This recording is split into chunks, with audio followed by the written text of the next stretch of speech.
RS11, please be ready on that side.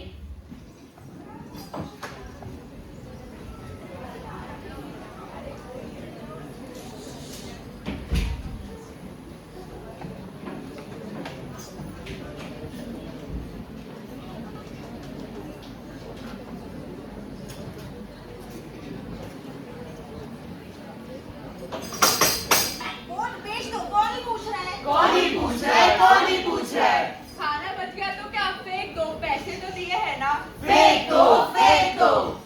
बहन तू लड़की है, समझौता करना सीख। लड़की है, लड़की है। झूठी खबर है पर वायरल है। झूठी खबर है, झूठी खबर है। अरे पेड़ काट दो प्रगति के लिए। पेड़ काट दो, पेड़ काट दो। दादी से कौन ही बात कर रहा है, इतना वक्त नहीं है। वक्त नहीं है, वक्त नहीं है।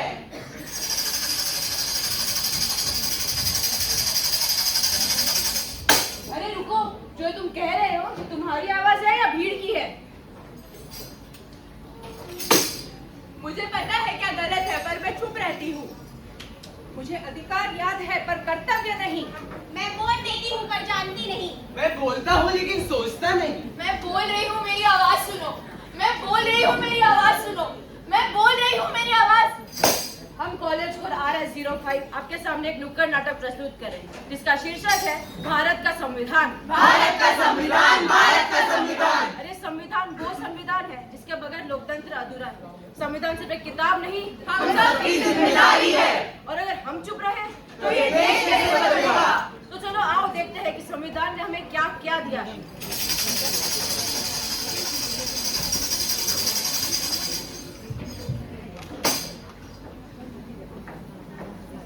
सलाम साहब।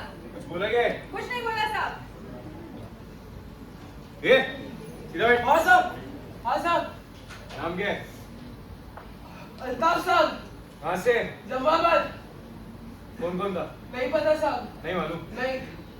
चाय पिएगा? नहीं साहब। अरे पी ले। नहीं साहब। अरे पी ले, चल चल। एक साइड आ। ले। बता कौन कौन था? नहीं पता साहब। कॉलेज का लड़का है, जिंदगी भर जेल में मार खाएगा, अच्छा लगेगा? नहीं साहब। बता। नहीं पता साहब। नहीं मालूम। नहीं। नहीं। साहब, साहब, साहब, साहब, साहब, साहब, बोल। साहब, साहब, बोल। साहब, साहब, साहब, साहब, साहब, साहब। क्या वर्दी पहन लेने से वह कानून के ऊपर हो जाता है? जी नहीं। संविधान का अनुच्छेद 21 हमें हिरासत में भी जीवन का अधिकार देता है।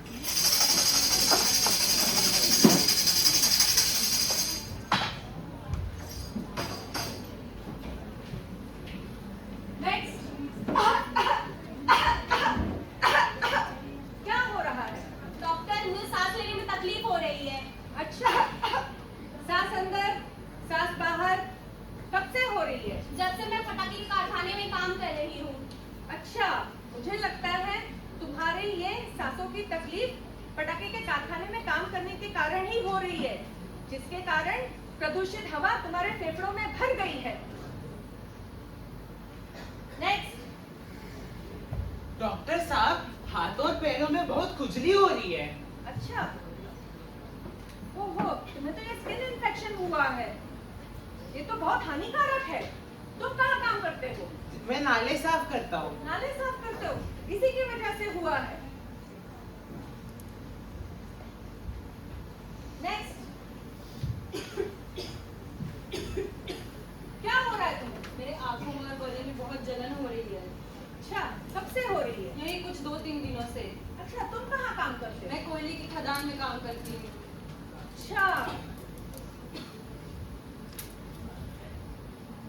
हमने तुम्हें सुविधाएं नहीं दी है, हमें तुम्हें सुरक्षा और औजार नहीं दिए हैं। प्रकृति टूट रही है और उसी के साथ इंसानों की सांसें भी। और ये जो इतनी हानिकारक जगहों पर काम करते हैं, इनका कोई हक नहीं, कोई अधिकार नहीं। सोचिए, समझिए, बदलाव की ओर बढ़िए। और संविधान का अनुच्छेद 51A ये कहता है प्रकृति को बचाना सिर्फ सरकार का नहीं, हर नागरिक का कर्तव्य है।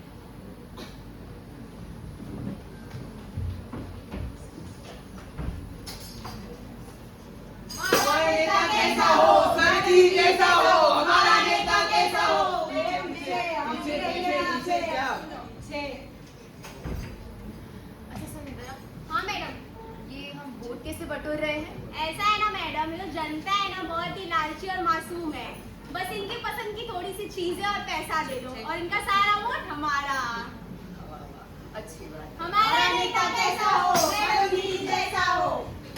मैडम जी, ये लीजिए वोटिंग स्लिप। अरे ये तो पिछले साल गुजर चुके हैं ना। मैम, इनके बदले मैं वोट देना चाहता हूँ। अच्छा, किसे वोट दोगे? मैम, वो है ना अपनी पार्टी। अच्छा ठीक है, किसी को पता नहीं चलना चाहिए।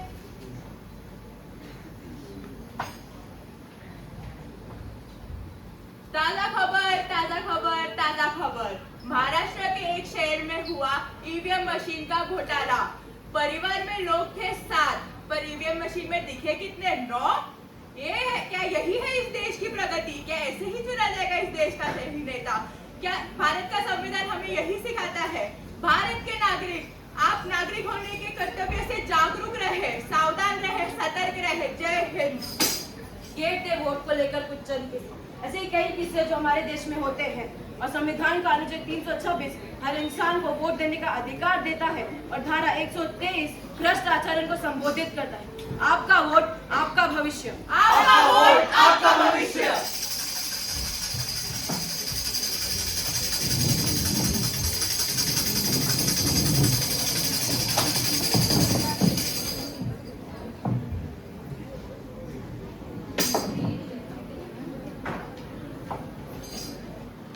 हे माँ माता जी, ये तूने क्या किया? मेरी सभा में घूंघट कैसे हटा लिया? घूंघट नीचे करो और मर्दों के नीचे बोलने की हिम्मत नहीं करना। अम्मा, बाबूजी, हमने शादी की है, हमें आशीर्वाद दीजिए। मैंने चुना रिजेक्ट। जिन लोगों को मैंने अपनी दहलीज पार नहीं करनी थी, जो लोग मेरे कुएं से पानी नहीं पी सकते, वैसे लोगों को तुम्हारी बेटी बनाना चाहता है। सरपंच ने आप रुको। छोटी जाति की लड़की, तुमने सोच कैसे लिया इसे शादी करने का? तुम्हारा बहिष्कार होगा। तुम्हारे परिवार में और कौन कौन है? माँ, ऐसा मत दूर हटो। तुम्हारी परछाई भी मेरे में गिरनी नहीं चाहिए। छोटी जाति के लोग, तुम दोनों का बहिष्कार होगा। नहीं, ऐसा नहीं कीजिए। नहीं, ये रिश्ता मैं कभी मंजूर नहीं कर सकता। नीचे आदि वालों के साथ मैं कभी नहीं जुड़ूंगा। ऐसे कई किस्से हैं जो आज भी हमारे देश में होते हैं।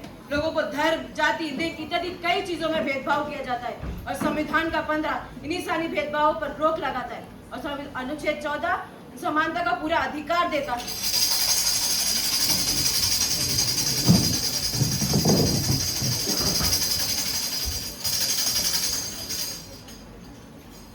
ये देश कभी बदलने वाला नहीं। वोट देकर क्या मिलेगा? संविधान तो सिर्फ कोर्ट के लिए है। गलत। संविधान सिर्फ कागज का टुकड़ा नहीं, ये तुम्हारी ताकत है। ताकत होती तो हम यहाँ क्यों होते बाबा साहेब? क्योंकि तुम्हें अपनी ताकत पहचाननी नहीं आती। अगर सब एक समान है तो कुछ लोग ऊपर और कुछ लोग नीचे क्यों?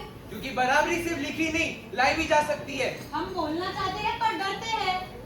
जिंदगी तो सिर्फ मजबूरी में कट रही है। मजबूरी जिंदगी नहीं होती, अधिकार होते हैं जिंदगी। बराबरी का मतलब? अनुच्छेद 14, आवाज का मतलब? अनुच्छेद 19, गरिमा से जीने का मतलब? अनुच्छेद 21। पर कितने सारे लोग हैं जो अभी भी वोट नहीं देते। जब तुम वोट नहीं देते, तब तुम फैसला किसी और के हाथों में दे देते हो। तो गलत फैसले की जिम्मेदारी हम भी है। सिर्फ सरकार ही नहीं, नागरिक भी जिम्मेदार होता है। पर संविधान ने हमें दिया ही क्या?